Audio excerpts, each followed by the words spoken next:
በስመ አብ ወወልድ ወመንፈስ ቅዱስ አሐዱ አምላክ አሜን።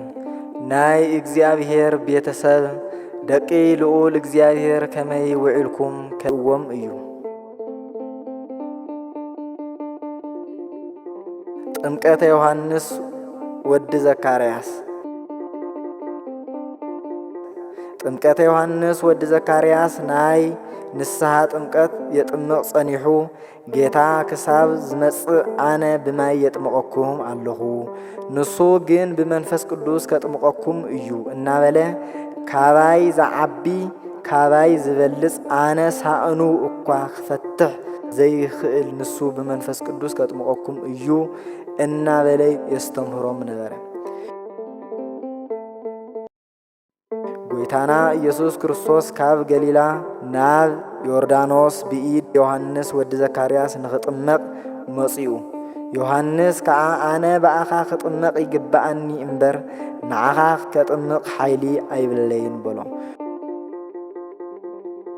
ጎይታና ኢየሱስ ክርስቶስ ከዓ አነ እውን ናይ ትሕትና አምላኽ ክበሃል ንስኻ ድማ መጥምቀ መለኮት ተባሂልካ ንኽንገረካ ምእንቲ ነዓ አጥምቐኒ ኢሉ ብኢድ ዮሐንስ ኣብ ማየ ዮርዳኖስ ተጠመቐ።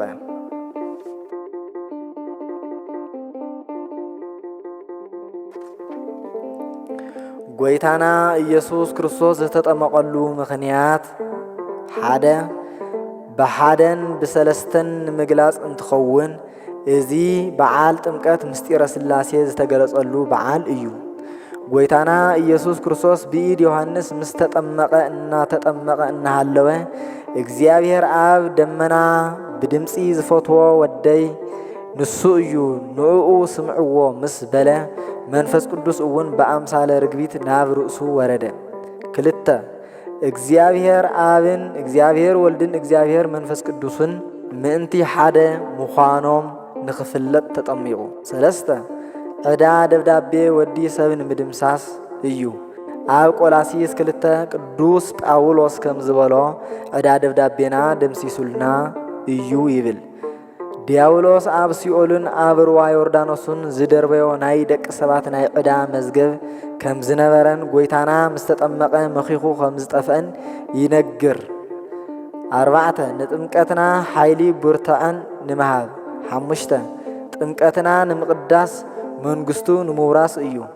ወንጌለ ማርቆስ ምዕራፍ 16 ቁጽሪ 16 ከምዚ ይብል ዝተጠመቐ ይድሕን ዘይተጠመቐ ግና ይፍረድ።